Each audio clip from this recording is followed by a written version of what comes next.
എല്ലാവർക്കും വിദ്യാസ് കിച്ചണിലേക്ക് സ്വാഗതം. അപ്പോൾ ഇന്നത്തെ നമ്മുടെ റെസിപ്പി എന്ന് പറയുന്നത് ഉഴുന്നൊന്നും ചേർക്കാതെ തന്നെ ഉണ്ടാക്കുന്ന ഒരു നാടൻ ദോശയുടെ റെസിപ്പിയാണ്. ഇത് നമ്മൾ ഫെർമെൻറ്റ് ചെയ്യാൻ വേണ്ടിയിട്ട് ഈസ്റ്റോ ബേക്കിംഗ് സോഡയോ അങ്ങനെയുള്ളതൊന്നും നമ്മൾ ചേർക്കുന്നില്ല കേട്ടോ. വളരെ ഈസി ആയിട്ട് ഉണ്ടാക്കാം, നല്ല ടേസ്റ്റി ആയിട്ടുള്ളൊരു റെസിപ്പിയാണ്. എല്ലാവരും ഉണ്ടാക്കി നോക്കിയിട്ട് ഫീഡ്ബാക്കൊക്കെ പറയൂ. ഇഷ്ടപ്പെടുകയാണെങ്കിൽ സബ്സ്ക്രൈബ് ചെയ്ത് സപ്പോർട്ട് ചെയ്യാൻ മറക്കരുത്. അപ്പോൾ നമുക്ക് റെസിപ്പിയിലോട്ട് പോകാം. അപ്പോൾ ഈ ഒരു ദോശ ഉണ്ടാക്കാനായിട്ട് നമ്മളിവിടെ എടുക്കുന്നത് പച്ചരിയാണ് കേട്ടോ. 2 കപ്പ് പച്ചരിയാണ് ഞാനിവിടെ എടുത്തിട്ടുള്ളത്. നമുക്കിത് റേഷൻ കടയിൽ നിന്ന് കിട്ടുന്ന പച്ചരി ആയാലും കുഴപ്പമൊന്നുമില്ല കേട്ടോ. നിങ്ങൾ അല്ലെങ്കിൽ സാധാരണ ദോശയ്ക്ക് നിങ്ങൾ എന്ത് അരിയാണ് എടുക്കണമെന്ന് വെച്ചാൽ ആ അരി നമുക്കിതിലേക്ക് യൂസ് ചെയ്യാം. അപ്പോൾ ഞാനിവിടെ പച്ചരിയാണ് എടുത്തിട്ടുള്ളത്. 2 കപ്പ് പച്ചരി എടുത്തിട്ടുണ്ട്. ഇത് നല്ലപോലെ ഒന്ന് കഴുകിയ ശേഷം കുതിരാനായിട്ട് വെക്കണം. അപ്പോൾ ഞാനൊരു 3-4 തവണ നല്ല പോലെ ഒന്ന് വാഷ് ചെയ്തിട്ട് ഇതിലേക്ക് വെള്ളമൊക്കെ ഒഴിച്ച് വെച്ചിട്ടുണ്ട്. ഇനി നമ്മളിത് ഫ്രിഡ്ജിലാണ് കേട്ടോ കുതിരാനായിട്ട് വയ്ക്കുന്നത്.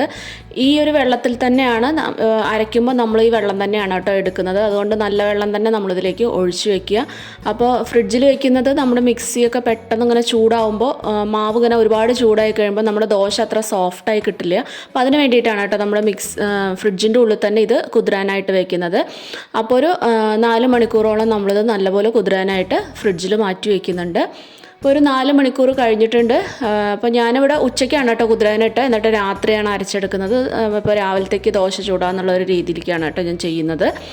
അപ്പോൾ അരിയൊക്കെ നന്നായിട്ട് കുതിർന്ന് വന്നിട്ടുണ്ട്. ഈ വെള്ളം കളയണ്ട, ഈ വെള്ളം വേറൊരു പാത്രത്തിലോട്ട് മാറ്റിയിട്ട് നമുക്ക് ആവശ്യാനുസരണം അരി അരയ്ക്കുന്ന സമയത്ത് നമുക്കിത് കുറേശ്ശെ ഒഴിച്ചു കൊടുക്കുക. അപ്പോൾ അരിയൊക്കെ ഞാനിവിടെ മിക്സിയുടെ ജാറിലേക്ക് ചേർത്ത് കൊടുത്തിട്ടുണ്ട്. നിങ്ങൾക്ക് 1-2 ട്രിപ്പായിട്ട് അരച്ചെടുക്കുക കേട്ടോ. അപ്പോൾ ജാറിൻ്റെ കപ്പാസിറ്റി അനുസരിച്ച് നിങ്ങൾക്ക് അരച്ചെടുക്കുക. ഇനി ഇതിലേക്ക് വേണ്ടത് 1 കപ്പ് ചോറാണ്. വെള്ള അരിയുടെ ചോറാണ് കേട്ടോ നമ്മളിതിലേക്ക് ചേർത്ത് കൊടുക്കുന്നത്. ചോറില്ല എന്നുണ്ടെങ്കിൽ നിങ്ങൾക്ക് 1 കപ്പ് അവിൽ ചേർത്ത് കൊടുക്കുക. അവിൽ നന്നായിട്ട് കഴുകിയ ശേഷം ഒരു 10 മിനിറ്റ് ഒന്ന് കുതിരാനായിട്ട് വെച്ചിട്ട് അത് ചേർത്ത് കൊടുക്കുക കേട്ടോ.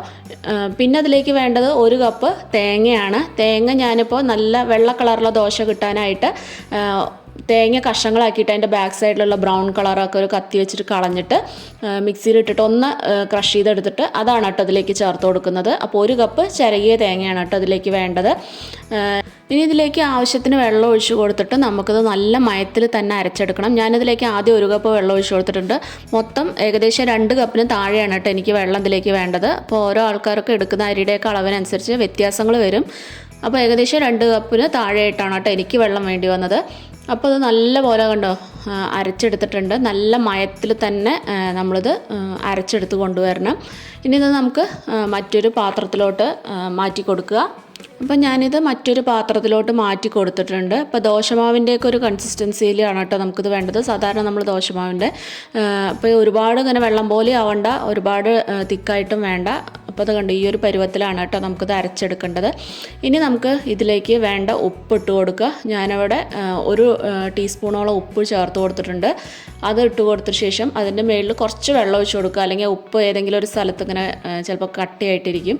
അപ്പോൾ ഒന്ന് അലിഞ്ഞ് കിട്ടാനായിട്ട് കുറച്ച് വെള്ളം അതിൻ്റെ മുകളിൽ ഒഴിച്ച് കൊടുത്തിട്ട് നന്നായിട്ടൊന്ന് ഇളക്കി കൊടുക്കുക.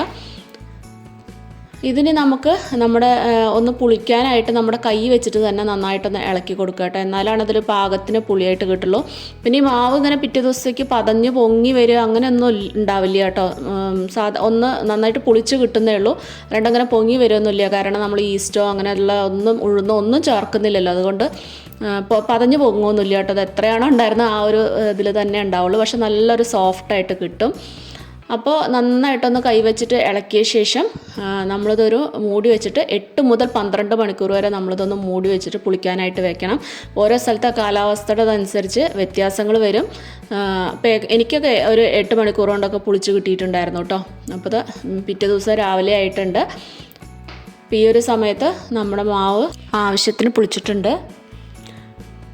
കണ്ടോ മാവ് നല്ല സോഫ്റ്റായിട്ട് നല്ല ഫ്ലഫി ആയിട്ട് വന്നിട്ടുണ്ട് കേട്ടോ. അപ്പോൾ ഇതാണ് അതിൻ്റെ ഒരു പാകം എന്ന് പറയണത്.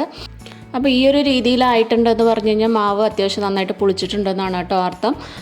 ഇതുപോലെ ഒന്നും ആയിട്ടില്ല എന്നുണ്ടെങ്കിൽ കുറച്ചും കൂടി സമയം നിങ്ങൾക്ക് വെക്കേണ്ടി വരും. ഞാൻ പറഞ്ഞ മാതിരി ഓരോ സ്ഥലത്ത് തണുപ്പ് കൂടുതലുള്ള സ്ഥലമൊക്കെ ആണെങ്കിൽ കുറച്ച് അധികം നേരമൊക്കെ വെക്കേണ്ടി വരും കേട്ടോ പുളിക്കാനായിട്ട്. അപ്പോൾ നിങ്ങൾക്ക് ഒരുപാട് തിക്കായിട്ട് തോന്നണുണ്ട് വെച്ചാൽ കുറച്ചും കൂടി വെള്ളം ഒഴിച്ചിട്ട് ഒന്നും കൂടെ ഒന്ന് ലൂസാക്കി എടുക്കുക. അപ്പം നമുക്കിനി ദോശ ചുട്ടെടുക്കാം. അപ്പോൾ ഒരു പാൻ വെച്ചിട്ടുണ്ട്. അതിൽ നന്നായിട്ടൊന്ന് ചൂടായി കഴിയുമ്പോൾ നമുക്കതിലേക്ക് ഒരു തവി മാവ് ഒഴിച്ചു കൊടുക്കുക. എന്നിട്ട് സാധാരണ നമ്മൾ ദോശ ചുടണമാതിരി തിന്നായിട്ട് അങ്ങനെ ചുട്ടെടുക്കുന്നതിനെക്കാട്ടിലും ഇതുപോലെ കുട്ടി ദോശയായിട്ട് ചുട്ടെടുക്കുമ്പോൾ നല്ലൊരു ടേസ്റ്റ് ഉണ്ട് കേട്ടോ. അത് നമ്മൾ മറിച്ചിട്ടിട്ട് ഉണ്ടാക്കണില്ല, നമ്മൾ മൂടി വെച്ചിട്ട് വേവിച്ചെടുക്കുക ചെയ്യണം കേട്ടോ. അപ്പോൾ മറ്റേ സൈഡിലേക്ക് നമ്മൾ മറിച്ചിടുന്നില്ല. അപ്പോൾ കണ്ട നല്ല തൂവെള്ള കളറിലുള്ള നല്ല അടിപൊളി ദോശ ഇവിടെ റെഡി ആയിട്ടുണ്ട്. നല്ല ടേസ്റ്റാണ് കേട്ടോ അത് കഴിക്കാനായിട്ടും. പെട്ടെന്ന് തന്നെ നമുക്ക് ഉണ്ടാക്കിയെടുക്കാം, പെട്ടെന്ന് ആവുകയും ചെയ്യും കേട്ടോ. അപ്പോൾ നമ്മൾ പരത്തിയ ശേഷം ഒന്ന് മൂടി വെച്ചിട്ടാണ് കേട്ടോ അത് നമ്മൾ വേവിക്കണം. രണ്ടാം തിരിച്ചും മറിച്ചിട്ടിട്ട് വേണമെങ്കിൽ നിങ്ങൾക്കത് ഇഷ്ടമുള്ള പോലെ എങ്ങനെ വെച്ചാൽ നമുക്ക് ചെയ്തെടുക്കാം. തിരിച്ചിട്ടുകൊണ്ട് കുഴപ്പമൊന്നുമില്ല. അപ്പോൾ നമ്മുടെ ദോശയൊക്കെ റെഡി ആയിട്ടുണ്ട്. ഏകദേശം ഒരു 20 ദോശയോളമാണ് കേട്ടോ ഈ ഒരു മാവിൽ നമുക്ക് കിട്ടുക. അപ്പോൾ വീഡിയോ എല്ലാവർക്കും ഇഷ്ടപ്പെട്ടു എന്ന് വിചാരിക്കണം. ഉണ്ടാക്കി നോക്കിയിട്ട് നിങ്ങളുടെ ഫീഡ്ബാക്കൊക്കെ ഒന്ന് പറയാനായിട്ട് മറക്കരുത്. ചാനൽ ഇഷ്ടപ്പെട്ടാൽ ലൈക്കും ഷെയറും സബ്സ്ക്രൈബും ചെയ്യാൻ മറക്കരുത്. അപ്പോൾ വീണ്ടും നല്ല നല്ല റെസിപ്പീസായിട്ട് നമുക്ക് വീണ്ടും കാണാം. Take care, by.